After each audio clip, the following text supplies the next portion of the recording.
Today, we're gonna go over the best Chase credit cards in 2022. Recently, we covered the best Amex card, so it's only right that we cover what Chase has to offer as well. After all, with credit cards, the more options and flexibility that you have, the better off you will be. Chase also has their fair share of popular cards that will help you earn points for cash back or free travel, which we are gonna go over right now. The first Chase credit cards on the list are the Chase Freedom Unlimited and the Chase Freedom Flex. I wanted to talk about these cards together because, as you will see, they are very similar. Also, both of these credit cards make up 2 out of the 3 cards in the Chase trifecta, which we will talk about in a second. The Chase Freedom Flex and Chase Freedom Unlimited are both no annual fee cards that earn you cash back on a lot of daily purchases. The Freedom Unlimited will give you 3% at restaurants and drugstores, 5% on travel booked through the Chase portal, and 1.5% on every other purchase. The Freedom Flex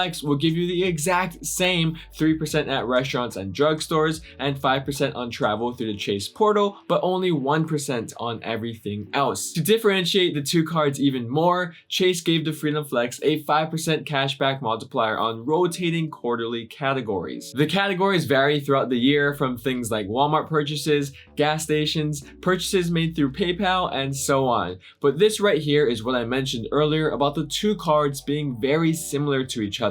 It's like Taylor Lautner marrying Taylor Lautner. Same but different. The sign-up bonuses are even the exact same because you will get a $200 bonus after you spend $500 on the first 3 months of account opening. Additionally, you'll receive a 5% cashback reward multiplier on grocery store purchases for your first year. That brings us to a major gripe that I have about these 2 Freedom cards. They have no grocery store multipliers. Yes, the Freedom Flex does usually have a 5% multiplier for 1 quarter or 3 months out of the year, but I am sure that most of you still have to buy groceries throughout the rest of the year, right? So where are the reward multipliers for that, Chase? Changing just 1 category on each card does not make a big enough difference between the 2. 90% of people who get the Freedom Flex will also get the Freedom Unlimited. The same goes for the other way around. Therefore, we need these cards to be more different from each other. Try adding a grocery category or a gas station category, or make the Freedom Unlimited only earn 2% cash back on everything. But despite their shortcomings, the Chase Freedom cards are still staples when it comes to having a Chase setup. But no Chase setup is complete without the Chase trifecta. And to finish the Chase trifecta, you should get the Chase Sapphire Preferred. The Chase Sapphire Preferred is a $95 annual fee card that will not only complete the trifecta, but will also allow you to maximize all of your Chase points. No matter which Chase cards you are using, besides the co-branded cards, you can combine your points into 1 account. That means if you earn 10,000 points on your Freedom Flex, you can transfer it over to your Sapphire Preferred. You might wonder, why not keep the points on the cards that you earned them with? Well, here's the answer to that question. With the 2 Freedom cards that we just went over, you are earning Chase points even though it's marketed as cash back, but your redemption options are still limited. You can redeem those points for things like cash back, gift cards, statement credit, shopping portals, and travel through the Chase portal, and so on. But no matter which method you choose, the max value you will get from your Chase points will be 1 cent per point. That's where the Chase Sapphire Preferred comes into play, because it will elevate how much value you get from your Chase points. With this card, you now will get 1.25 cents per point when you redeem them for travel through the Chase portal, but not through the Pay Yourself Back program anymore. More importantly, the Chase Sapphire Preferred allows you to redeem points with another method, which is transferring them to a travel partner. Transferring your points to a travel partner can give you a value of around 2 cents per point. However, if you put in a little bit of extra work and have a bit of luck, you could see up to 8 cents per point valuations. Chase has a generous list of both airline and hotel partners. One of the most valuable transfer partners that they have is Hyatt, which we will talk about later in this video. Just like the Freedom cards, the Sapphire Preferred has its fair share of reward multipliers that you could use every day. 5x with travel through the Chase portal, 2x on other travel purchases, and 3x for restaurants, trips, online grocery store purchases, and streaming services. The best part is that the travel category is very broad and will cover things such as toll booths, public transportation, Airbnbs, and more. Remember that you will usually combine this card with the two Freedom cards, which means you still have the same problem. There is still no solid grocery store or gas station category. Chase really needs to implement a refresher to their trifecta because other setups like the City Trifecta and Amex Trifecta are becoming more and more competitive. You can even check out this video that I made here, which goes more into the current issues that the Chase Trifecta has. Even with its cons, the Sapphire Preferred is still a well-rounded card that provides a lot of bang for its buck. It even includes a few extra benefits that will make the $95 annual fee all the more worth it. One of those benefits is actually a $50 hotel credit that you'll receive every year. In order to use this credit, all you need to do is book a hotel stay through the Chase Travel Portal. Using this credit every year will effectively cut the annual fee in half. On top of that, every anniversary year, you will also receive bonus points equal to 10%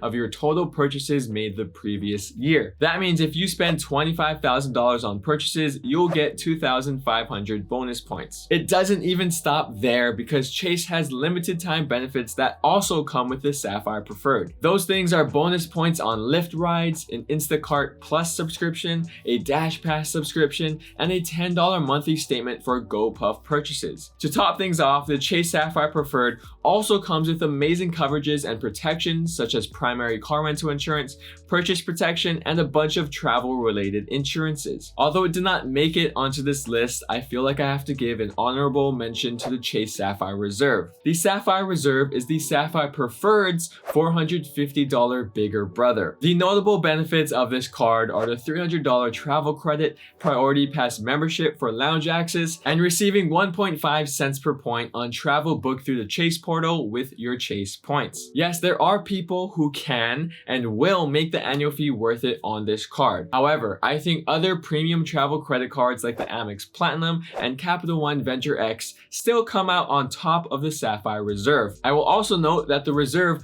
does have a limited time elevated sign-up bonus of 80,000 points. This is a huge shock because it was stuck at 60,000 points for the longest time. Does this mean you should apply for it just because of the sign-up bonus? Probably not. Instead, you should subscribe down below to find out which credit cards are useful for things other than their sign-up bonuses. One of those cards is the next card on our list, which is the Chase World of Hyatt. Like I mentioned earlier, Chase is the only credit card company that has Hyatt as a travel transfer partner. Chase is also the only company that has a Hyatt co-branded credit card. That means if you are a Hyatt loyalist, you absolutely need Chase credit cards and you should probably have the World of Hyatt card as well. But I will also show you why you might still want this card even if you don't stay at Hyatt too often. This $95 annual fee card will give you 9x points on Hyatt purchases, 2x points at restaurants and airline tickets purchased directly, and local transit and commuting, as well as fitness clubs and gym memberships. The World of Hyatt card does not earn Chase points, but instead Hyatt points, which are valued on average at around 1.7 cents per point. This is important to you because Marriott points are valued around 0.7 cents per point,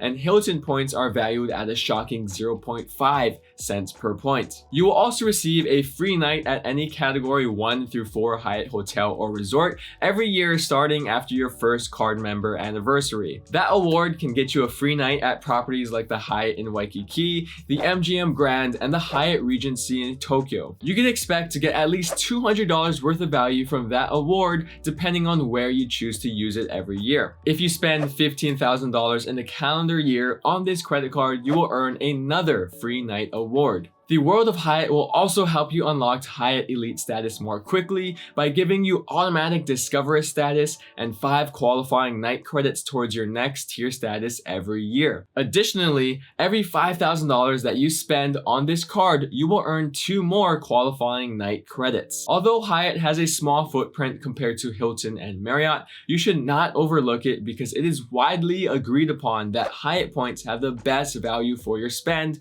over its competition. You should also not overlook the Chase Ink Business credit cards, specifically the Ink Business Unlimited and Ink Business Cash. What I like the most about these business cards is that they have no annual fee. That means you don't have to feel the need to use these cards that often to make it worth it. These two cards share the same dynamic that the Freedom Flex and Freedom Unlimited have. Just think of these as the business versions of those. Except there is one thing that I heavily prefer about these Ink Business cards that the Freedom cards don't have. To explain that, we have to look into their reward multipliers. The Ink Business Unlimited will earn you 1.5% cash back on every purchase, which is kind of like the Freedom Unlimited. The Ink Business Cash will earn you 5% cash back on office supply stores and internet, cable, and phone services, then 2% cash back at gas stations and restaurants, which is very loosely like the Freedom Flex. Have you noticed the difference yet? That's right, these cards are actually different.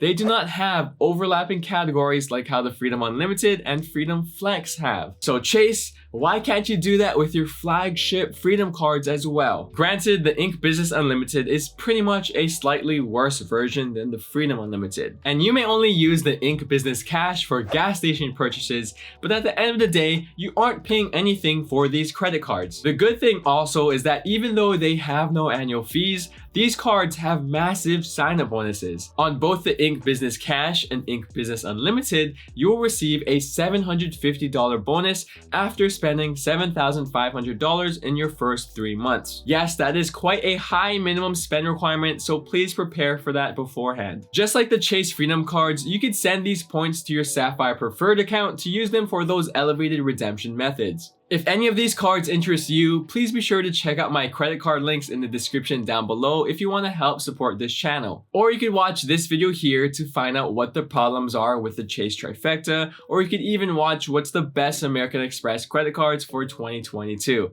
Other than that, thank you guys so much for watching, and I'll see you in the next one. Shoots!